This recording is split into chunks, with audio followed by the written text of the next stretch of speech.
Ladies and gentlemen, boys and girls, welcome to episode 194 of NerdPod Generations. As always, I am one of your illustrious hosts, Steve Taylor, along with the always lovely Al Judson, which you now can see on camera, hopefully. Hopefully, we said this last week. Yes. And now, hopefully, we came up with a new, better camera rig. I'm hoping. We're going to see.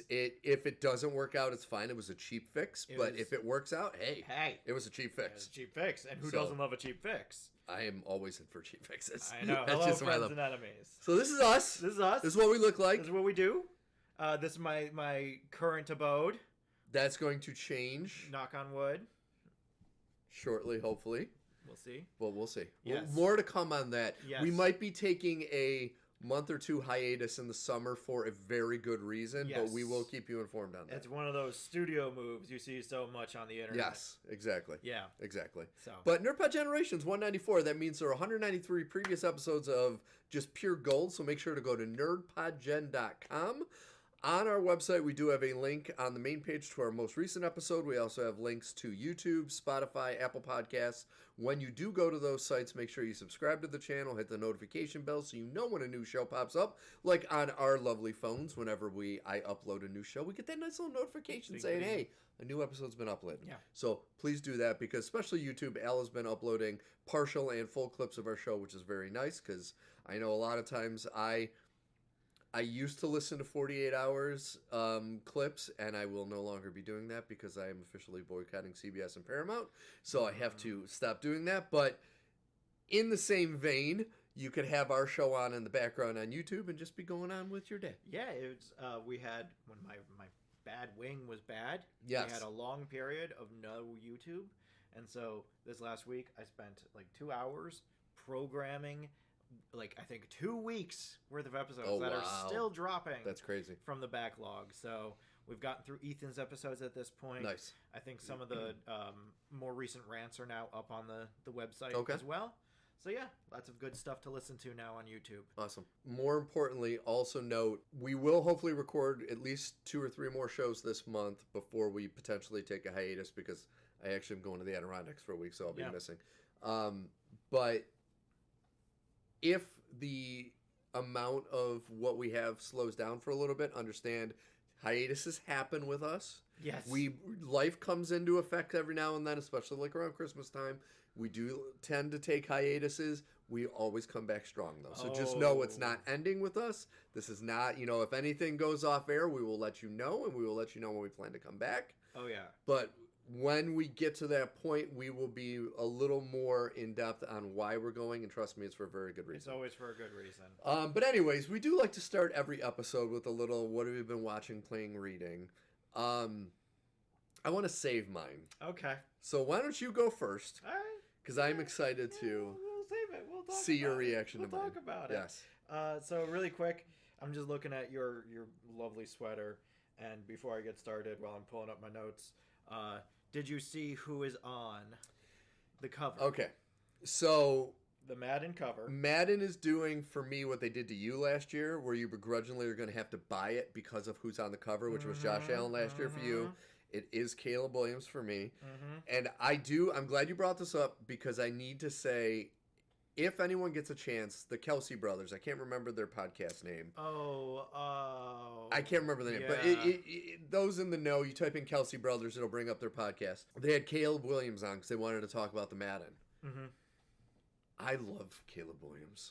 I liked him as a player. I kind of didn't know too much of him as a person, but listening to him in this interview, most young athletes, they're barely know what to say. They're awkward because you're young, and public speaking is not a big thing that's really pushed nowadays in schools. So you get these poor kids that are coming out of college, going into a professional sport where they have to talk in front of cameras. A lot of times they deal in colloquialisms, I'm doing it for the team, and we're going to put our best foot forward. And he is so good at media, and it's fascinating listening about his background, because they're asking him about, did you play other sports, baseball? And you expect him to do the traditional, I played baseball and basketball. No, swimming. No kidding. He was a great swimmer, and he said what that helped is his motion and the moving and all the swimming. And it's like, that makes total sense. Because you think, what muscles are you using when you do this? Exactly. I know because I can't do either right Yeah, now. you can't so do I either. can tell you they are the same because when I do this and when I do this, my muscle goes, hey, whoa.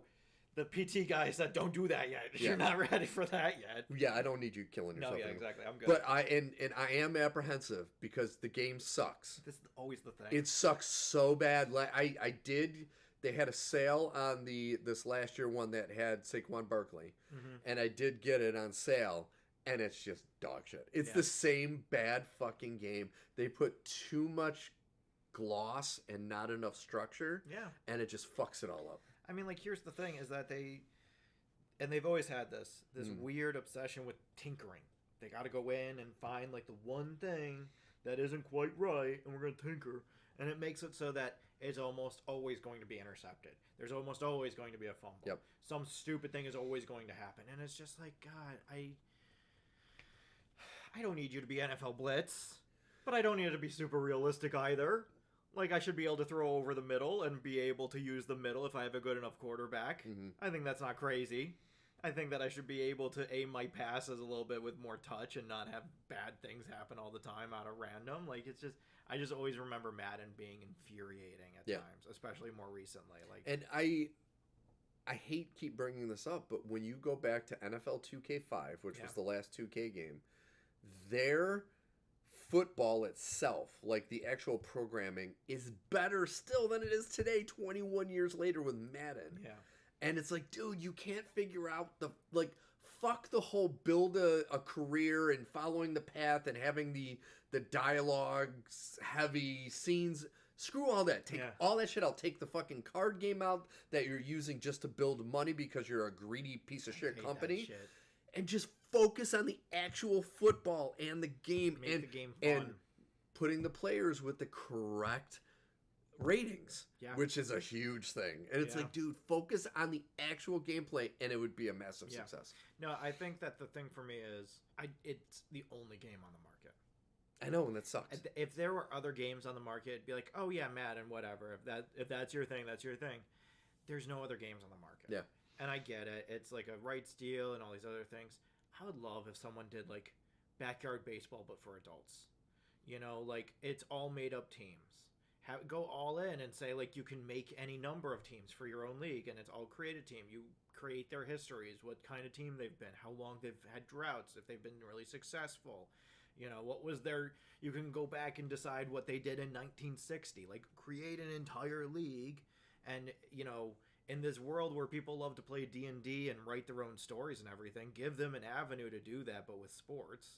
And then you can also play football. They did that. Did they? All Pro Football 2K8. Oh, so a while ago. Was... So 2K, when they lost the rights to be able to make Madden...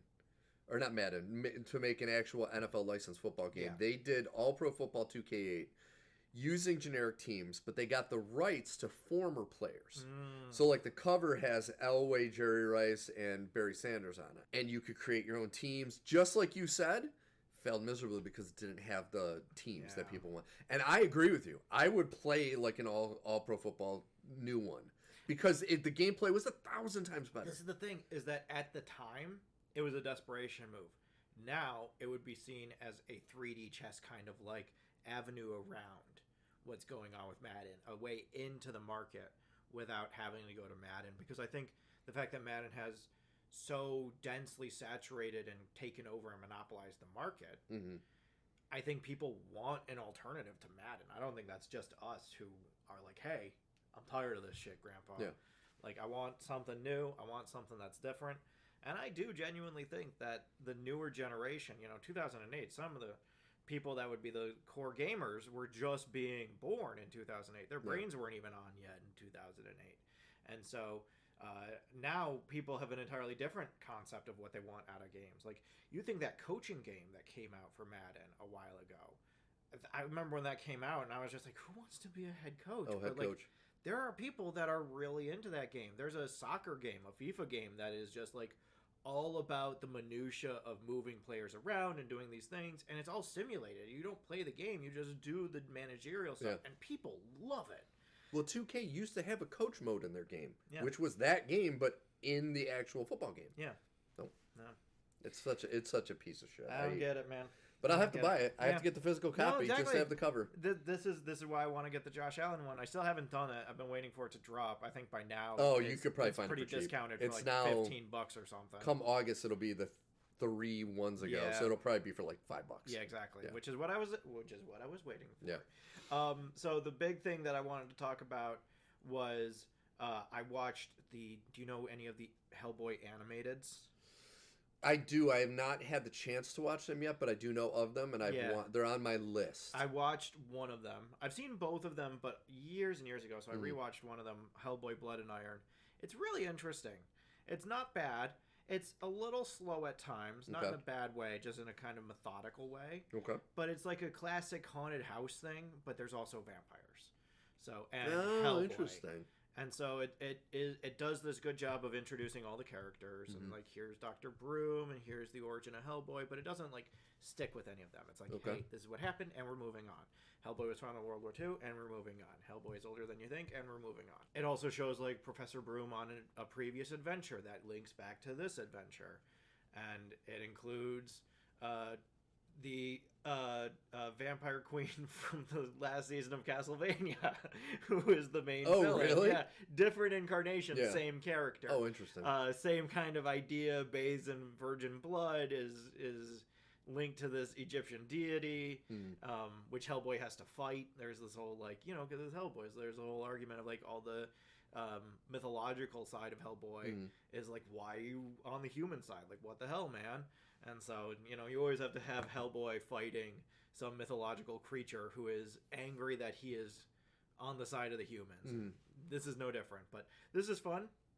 One of the things I found really interesting about it is that I didn't find the name of it, but I'm certain by the style of it, it's the same animation studio as the Spectacular Spider-Man, which was really funny to be like, hang on a second, I recognize those eyes, I recognize how they draw faces, I know what this is. So that was interesting, but it's just, I like it. It's a good, nice, even keel Hellboy story, but it still has all of the same cast. You still have Selma Blair and Ron Perlman, and everybody comes back to do the voices. I think they even get John Hurt to do Professor Broom.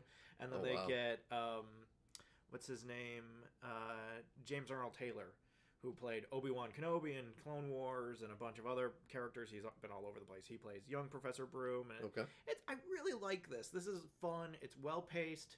It is interesting. It has, like, those, of course, comeuppance moments where you have, like, the dumb Hollywood executive who has decided to open up a haunted house as, like, a Disneyland. Okay. And so he got all of the actual torture devices from this quote-unquote vampire queen's castle, and he shipped them all over to this house in New Jersey, and he's opening up this exhibit, and wouldn't you know it, now his house is haunted, and what? How could that happen? And now he's, being pestered by vampires. How could that have happened? So it's like, I like this. This is fun. This is good old-fashioned Hellboy stuff. Nice. So sounds like fun. For the last part of my presentation today, I'm going to take us over into the trailer park. And we're going to review some stuff because, doggy, some stuff dropped. There's been a lot of video. Right now is the video game news segment of the world. Yeah, they had all kinds of, what was it? It was Sony had their presentation. Which was horrible. It didn't go well? I don't know anything about it. Way too Japanese games. Okay. Like, it's like, I like Japanese games, but these are like that level of Japanese game where you're like, I have no fucking idea what's going on in this game. Yeah. Everything looked the same. And it was like, it started with Wolverine, which we're going to talk about. It ended with God of War, which, once again, to me, I don't want a God of War without Kratos. He's just God of War to me. So to have his wife, it's like, I don't really care about her. Even if it's Deborah Ann Woll? I know it's Deborah Ann Woll, which is fine, but it's still, I don't care. Like, it's like, I want, certain things. Like, I don't want to play a Legend of Zelda game without Link or Zelda. Yeah. Who are main characters. And they kind of did that with Kratos and his son. And now it's like, here's a wife that is dead in the beginning of the game that you never even meet. And then all of a sudden she's in the afterlife and it's her story. It's like, I don't give a shit about her. Yeah. I really don't. See, I have no God of War background at all. I have never played any of the games. The only game I've watched any footage of is the one with him and his son. Okay. So that's like literally the only exposure I've had to God of War. So this is a filthy casual alert. Yeah. That said, I think that this looks fun because it's Deborah Ann Wool and it's what's his face, Jack Quaid, and it looks silly and fun, but the gameplay looks interesting. It has that fuck gravity mentality, which is fun. I like the character design. Mm-hmm. I like the design of the monsters. Oh, it looks and great. The gods. It looks great. It looks great, and so it's just one of those games that I wish they would have just not even called it a God of War. Yeah. Just it doesn't even need to be connected because okay, so my history with God of War, I was a massive fan for the PS2, PS3, PSP, all those games, massive fan. Got to the 2019 remake, or not remake, just continuation. I didn't like that in Ragnarok for one main reason. I had just played Breath of the Wild, and they are beautiful games with a great story, but they're very linear. And I got to the point where I'm like, I want to go this way, but I'm being blocked by an invisible force field. Yeah, something's stopping. Exactly, and that threw me off, and I didn't like it because of that. Yeah. I did like the interaction between him and the son, and once again, they're beautiful games, like absolutely stunning games. This looks great too, but it's just like, it's like having like a Freddy Krueger movie without Freddy Krueger. Mm-hmm. It's like you can't, man. You gotta, and even though him and his son are in the cutscenes in the beginning, they're not integral parts of the story, and that kind of. It looks like he shows up. It's funny. He shows up and plays the role that we see in like The Revenant of the dead wife. Yeah. Who shows up and cheers on our hero to be like, no, but you can do it. I'm not there, but I'm there, but I'm not there, but I'm there. And the thing for me is just like, again, filthy casual. What in the world is this Deborah Ann Wool looking woman doing with Kratos? What? Everybody does their own thing. Everybody's into their own daddy. But I just have questions about why. And do you know why his skin is white?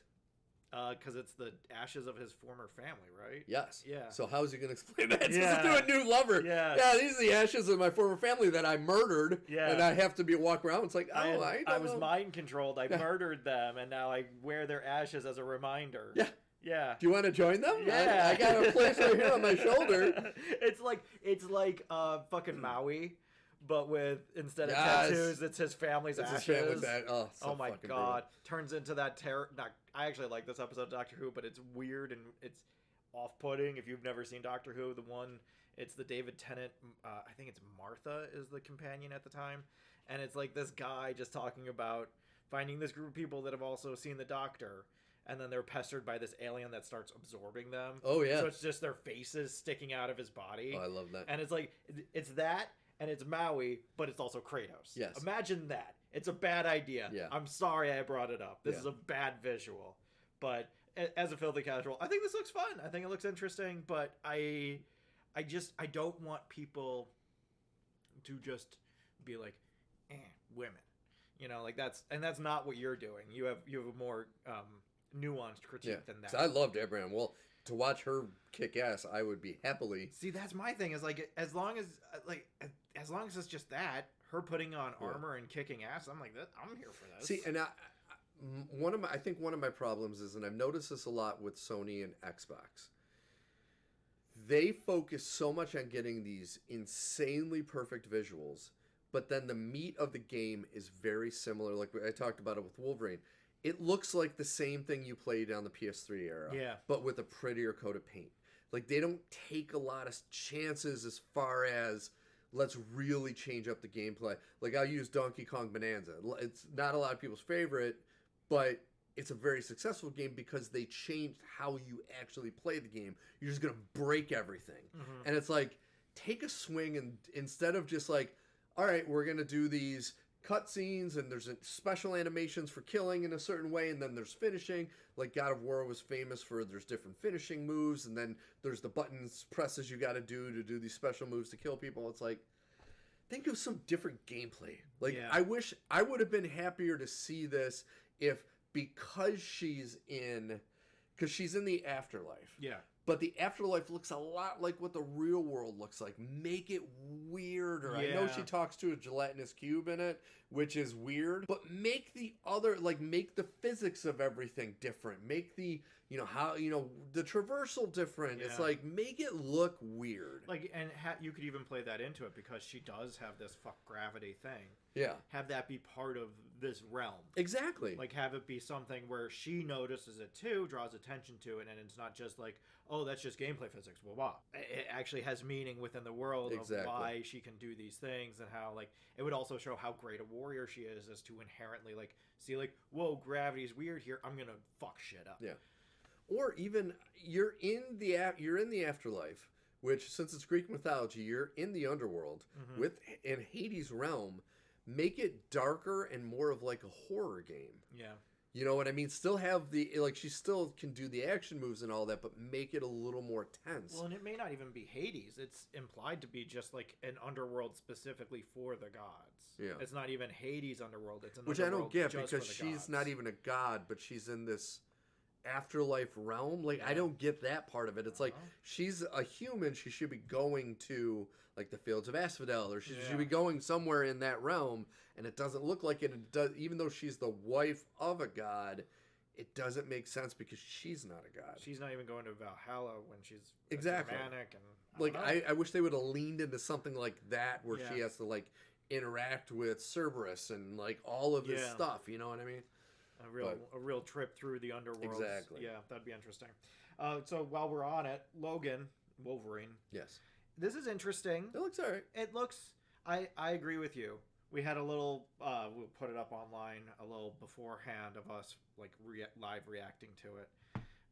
I think you hit the nail on the head when we were watching it. It looks like everything's going to be really cool, and then after a while, you're going to be like, "Oh yeah, that move. I like that move.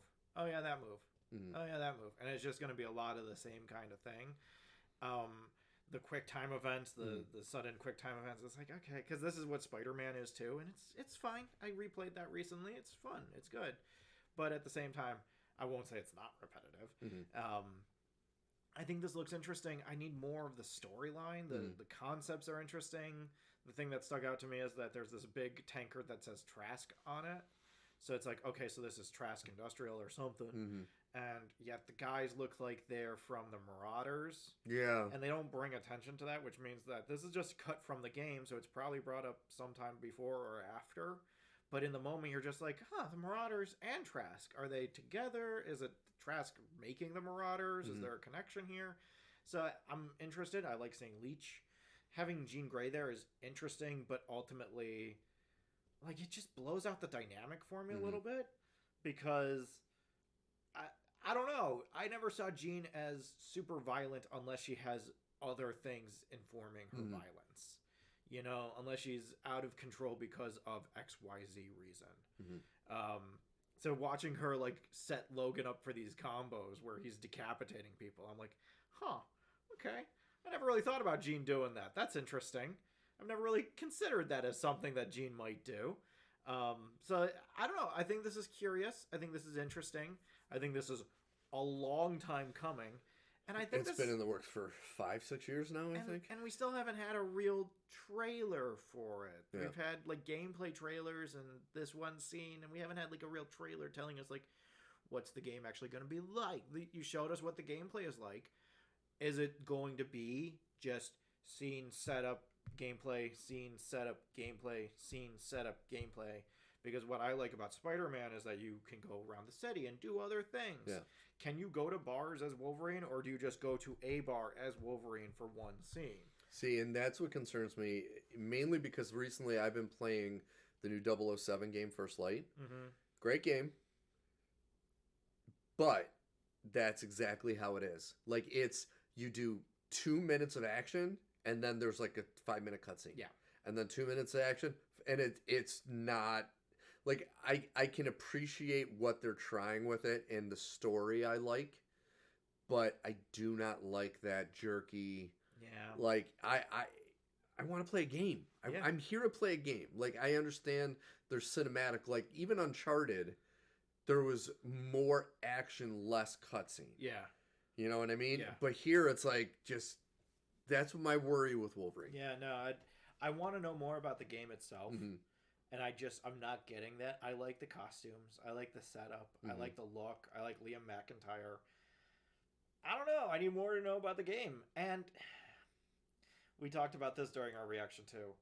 The blood and the costume tearing is a big disappointment. It would be way cooler if you actually had a battle damage costume where every scene he has to get a new costume or something. You know, like that's the cool thing about Wolverine is looking at his absolutely shredded costume and his pristine, fully healed body underneath. Yeah, exactly. That is what makes him unstoppable. You know, it's not like it has that same quality as the Terminator, but imagine if the Terminator healed after you exposed him as a robot. Yeah. It's like, this is what makes him cool, and I want him to have his mask torn off. If you want to do a scene where he gets his mask torn off and we see his adamantium skull, awesome. That's dope as hell. I love that idea.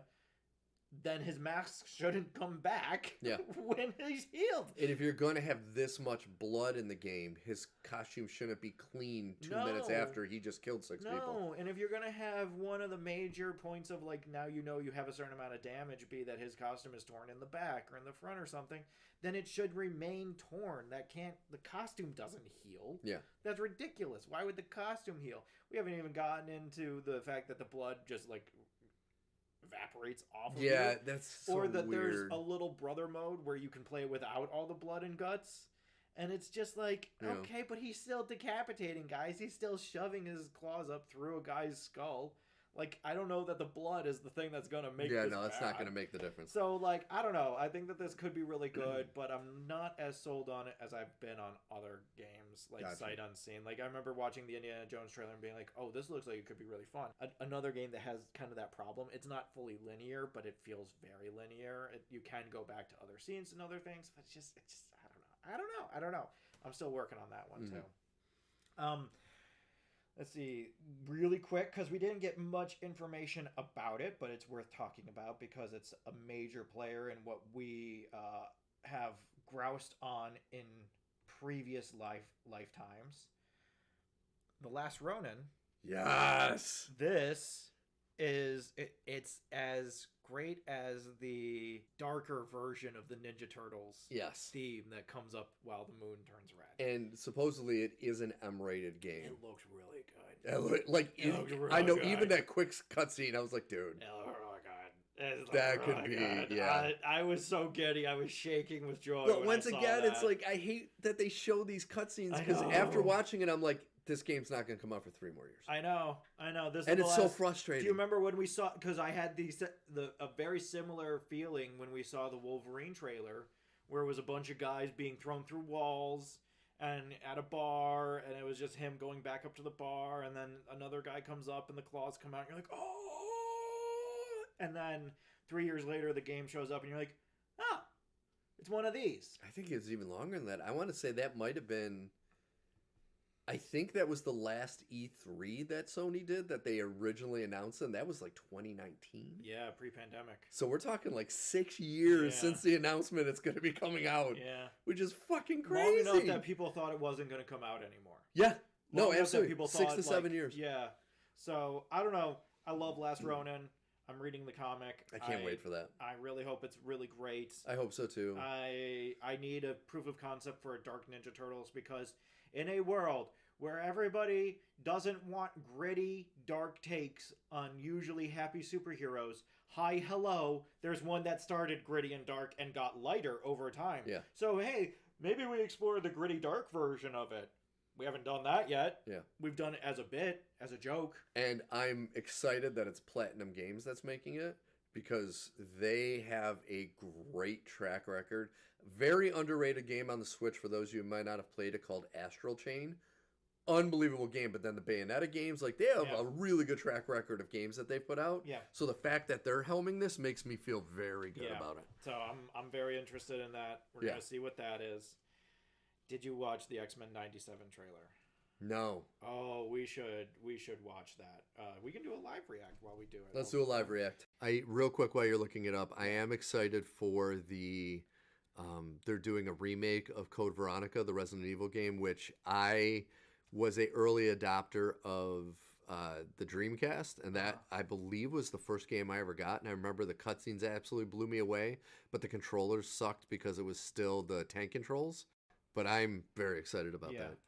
All right, so this is X-Men. It's hard to believe what's not waiting for me. Someone I lost. Someone special.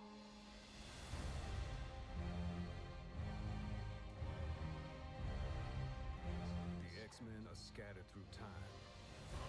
In the past, from the start of Apocalypse's reign, to the future at the height of his rule.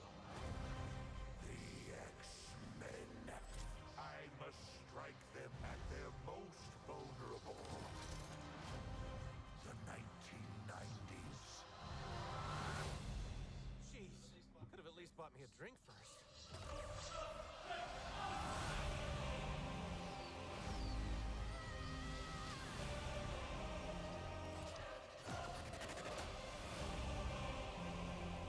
We gotta get the X-Men back. To the 90s. You fight a battle that cannot be won. Against the dawn of an age that cannot be stopped.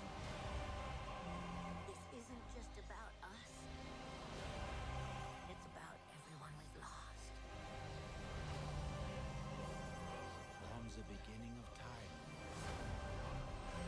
To the reaches of tomorrow. We stand together, right here, right now. I believe in the X-Men.